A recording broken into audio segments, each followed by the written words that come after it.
Book of Heaven, Volume 25, Part 4. December 5th, 1928. For one who does the divine will and lives in it, it is as if she made the sun descend upon earth. Difference. I was feeling all immersed in the divine volition. I felt my poor and little mind bound to a point of light extremely high, that has no boundaries, and one can see neither where its height reaches, nor where its depth ends. And while the mind fills itself with light, it is surrounded by light, to the point of seeing nothing but light. It sees that it takes little of this light, because there is so much of it, but its capacity is so small that it seems to it that it takes just a few little drops. Oh, how well one feels in the midst of this light, because it is life, it is word, it is happiness. The soul feels within herself all the reflections of her Creator, and feels the divine life being given birth within her bosom. O divine will, how admirable you are! You alone are the fecundator, the preserver, and the bilocator of the life of God in the creature. But while my mind was wandering within the light of the supreme Fiat, my sweet Jesus, moving in my interior, told me, "My daughter, with the soul who lives in my divine will, it is more than if I made the sun descend upon earth. What would happen then? The night would be banished from the earth. It would always be full daylight. And by always having contact with the sun, the earth would no longer be a dark body, but a luminous one. And it would not beg for the effects of the sun, but would receive into itself the very substance of the effects of the light, because sun and earth would live communal life, and would form one single life. What a difference is there not between the sun in the height of its sphere, and the earth in its lowness? The poor earth is subject to the night, to seasons, and to asking the sun to form the beautiful flowerings, the colors, the sweetness, the maturity of its fruits. And the sun is not free to display all of its effects over the earth, if the earth does not lend itself to receive them. So much so, that certain points of the earth the sun does not always reach, and other points are dry and without plants. This is nothing other than a simile of one who does my divine will and lives in it, and one who lives in the earth of her human volition. The first makes descend not only the sun of my divine will into her soul, but the whole of heaven. Therefore with this sun she possesses the perennial day, a day that never sets, because the light has the virtue of putting darkness to flight. So, the night of passions, the night of weaknesses, of miseries, of coldnesses, of temptations, cannot be there with the sun.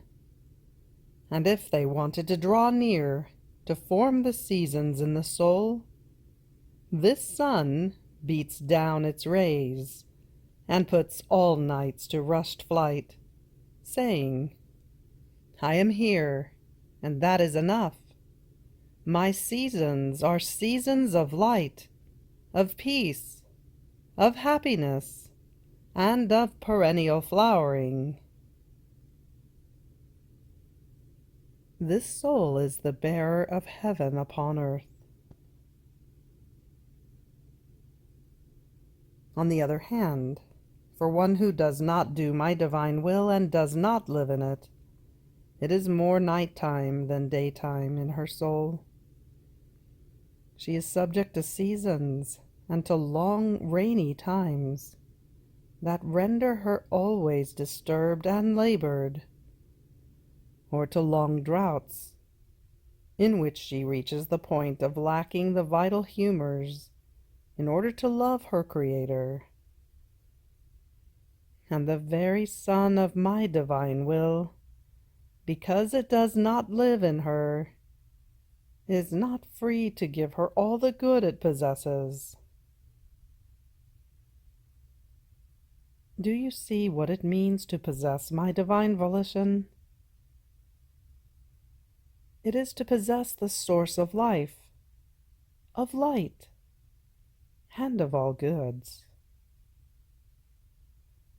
On the other hand, one who does not possess it is like the earth that enjoys the effects of the light, and like certain lands that are just barely illuminated, but without effects.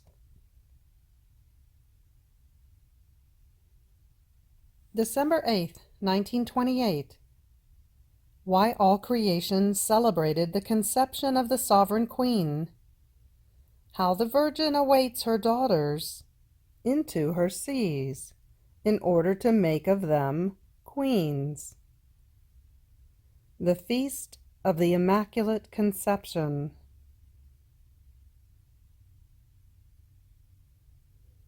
I was thinking, why did all creation exult with joy and celebrate so much the Immaculate Queen in her Immaculate Conception? And my always lovable Jesus, moving in my interior, told me, My daughter, do you want to know why? Because the divine will had the beginning of its life in the celestial tiny little girl, and therefore the beginning of all goods in all creatures. There is no good that in my divine will does not begin, descend, and ascend into its source. Therefore, since this celestial little girl, from her very immaculate conception, began her life in the divine Fiat, and since she was from the human stock, with my will she acquired the divine life, and with her humanity she possessed the human origin. So she had the power to unite the divine and the human, and she gave to God what man had not given him and had denied to him, which was his will. And she gave men the right to be able to ascend to the embraces of her Creator. With the power of our Fiat that she had in her power, she bound God and men. So all creation, heaven and earth, and even hell, felt in the Immaculate Conception of this virgin little girl, just newly born in the womb of her mamma, the strength of the order that she was placing in all creation. With my will, she associated herself with all as their sister. She embraced all. She loved everything and everyone, and all longed for her, loved her, and felt honored to adore the divine will in this privileged creature. How could all creation not celebrate? In fact, up until then, man had been the disorder among all created things. No one had had the courage, the heroism, to say to his Creator, "I do not want to know my will. I give it to you as gift. I want your divine will alone as life." But this holy virgin gave her will in order to live of the divine, and therefore all creation felt the happiness of the order that through her was given back to it. And the heavens, the sun, the sea, and everyone competed among themselves to honor she who, by possessing my fiat, gave the kiss of the order to all created things. And my divine volition placed in her hand the scepter of divine queen, and surrounded her forehead with the crown of command, constituting her empress of the whole universe. Then I was feeling as though annihilated within myself. The long privations of my sweet Jesus render me as though lifeless. They have burned the little atom of my existence, that, being continuously exposed to the burning rays of the sun of the divine fiat, feels all humors being dried up within itself. And while it burns, it neither dies nor is it consumed. So I felt not only oppressed, but undone. And my sweet Jesus, as though wanting to cheer me, making himself felt in my interior, giving me a kiss, told me, "My daughter, courage, do not lose heart. On the contrary, I want you to enjoy your happy fortune, that my divine will, investing you and darting through you, takes away from you all human humors, giving you, in exchange, humors of divine light. Today is the feast of the Immaculate Conception. Seas of love, of beauty, of power, and of happiness overflowed from the divinity over this celestial creature. And what prevents creatures from being able to enter into these seas is the human will. What we do once, we remain in the continuous act of doing always, without ever ceasing. In the divinity, to give is its nature, with an act that never ends. Therefore, these seas are still overflowing, and the Queen Mamma awaits her daughters, so as to let them live in these seas, to make of them as many little queens. However, the human will is not allowed to enter. There is no place for it, and only one who lives of divine will can have access into them. Therefore, my daughter, you can enter into the seas of my Mamma whenever you want. My divine will is your guarantor, and with it you will have free step and entrance. Even more, she awaits you. She wants you, and you will render us and her twice as happy because of your happiness. We feel happier in giving, and when the creature does not take our goods, she suffocates within us the happiness that we want to give her. Therefore, I do not want you to be oppressed.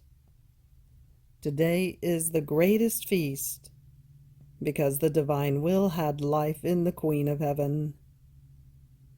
It was the feast of all feasts. It was the first kiss, the first divine embrace that the creature gave to her Creator by virtue of our Fiat, that the sovereign little girl possessed. The creature sitting at table with her Creator. Therefore today is also your feast, in a special way, because of the mission given to you by my divine will. So, come into the seas of the Immaculate Queen to enjoy her feast and yours. I felt myself being carried outside of myself into these endless seas, but I lack the words to express what I experienced. Therefore I stop here and I move on. After this, later in the day, the confessor read in public what is written in the 15th volume about the Immaculate Conception. And my beloved Jesus, in hearing him reading, made feast in my interior and told me, "My daughter, how content I am! Today it can be said that my sovereign mamma receives from the Church the divine honors, as she honors in her, as the first act of her life, the life of the divine will." These are the greatest honors that can be given, that the human will never had life in her, but always, always the divine will. This was the whole secret of her sanctity, of her height, power, beauty, greatness, and so on. It was my Fiat that with its heat extinguished the stain of original sin, and conceived her immaculate and pure. And my Church, instead of honoring my divine will, primary cause and prime act, honored the effects of it, and proclaimed her immaculate, conceived without sin. It can be said that the Church gave her human honors, not divine honors, which she justly deserves, because the divine will had continuous life in her. And this was a sorrow for me and for her, because neither did I receive from my Church the honors of a divine will dwelling in the Queen of Heaven, nor did she receive the honors due, because she gave within herself the place in which to form the life of the supreme Fiat. Therefore today, by making known that everything in her was the prodigy of my will, and that all of her other prerogatives and privileges were in the secondary order, and as consequence of the effects of that divine will that dominated her, it can be said that today it is with decorum, divine glory, and magnificence that the feast of the Immaculate Conception is celebrated. A feast that more truly can be called the conception of the divine will in the sovereign Queen of Heaven. And this conception was the consequence of everything it is, and it did, and of the great prodigies of this celestial little girl.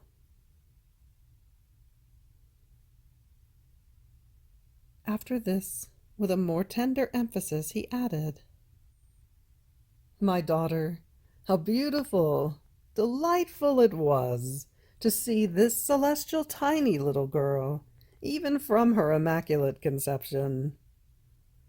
One would look and would see her little earth taken from the human stock, and inside this little earth one would see the Son of our eternal volition, such that, as she was unable to contain it, it overflowed outside of her and extended, filling heaven and earth. We made a prodigy of our omnipotence, so that the little earth of the tiny little queen might enclose the Son of our divine volition. So one would see earth and sun. Therefore, in everything she did, whether she thought, spoke, worked, or walked, her thoughts were rays of light, her words converted into light. Everything was light that came out of her, because since her little earth was smaller than the immense sun that she enclosed, her acts would get lost within the light.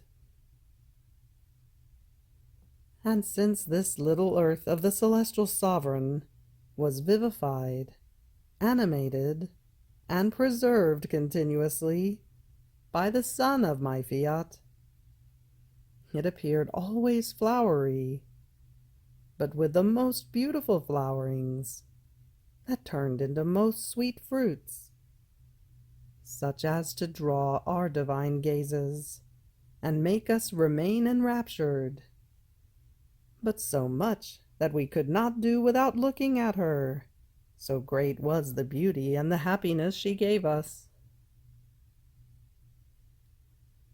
All beautiful was the immaculate little Virgin. Her beauty was enchanting and enrapturing.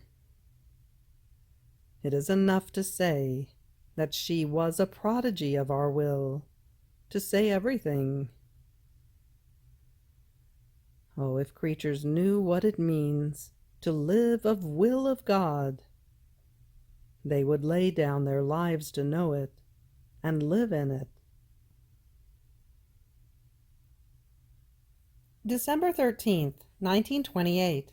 How all created things possess a dose of happiness. How the privation of Jesus makes life rise again.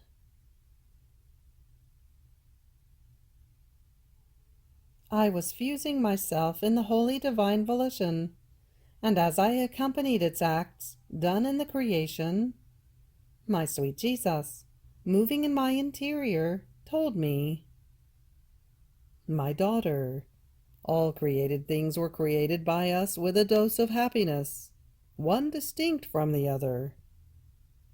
So each created thing brings to man the kiss, the air that delights, the life of our happiness.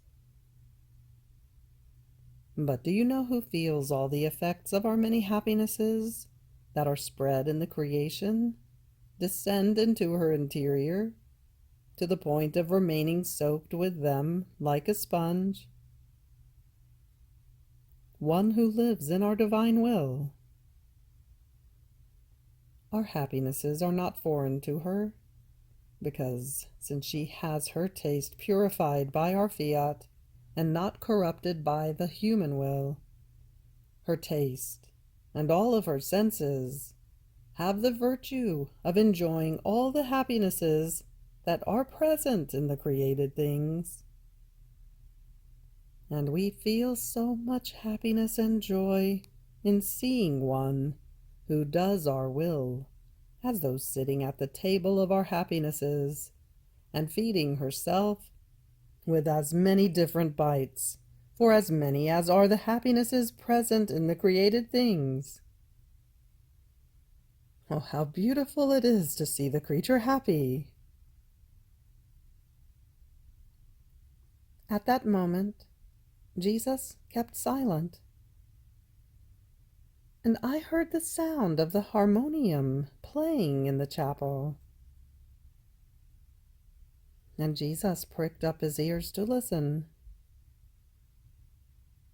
And then he added, "Oh, how happy I feel, because this sound delights the little daughter of my will. And I, in hearing it, delight together with her." Oh, how beautiful it is to be delighted together. To make one who loves me happy is the greatest of my happinesses. And I, Jesus, my love, my happiness for me is you alone. All other things hold no attraction over me. And Jesus, certainly the greatest happiness for you is I, because I contain the source of all joys and happinesses. But I enjoy in giving you the small happinesses. And just as I myself feel them and enjoy them, I want you to feel them and enjoy them together with me.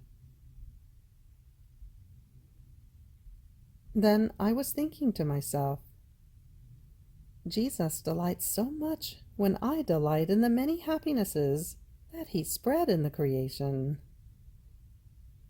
And why then does he grieve me so much? And he renders me so unhappy, to the point of feeling as if I had no life without him. And in feeling myself without life, all happinesses lose life over my poor soul. And Jesus added, "My daughter, if you knew what the utility of my privations is. You feel yourself lifeless without me. You feel you are dead. Yet, over that pain and that death, my new life is formed. And this new life brings you the new manifestations of the life of my divine will. In fact, since your pain is a divine pain that has the virtue of making you feel death, but without dying, it has the virtue of making my very life rise again with the enchantment of my truths. The pain of my privation prepares the place for my new life, and disposes your soul to listen to and to comprehend the important truths on my divine fiat.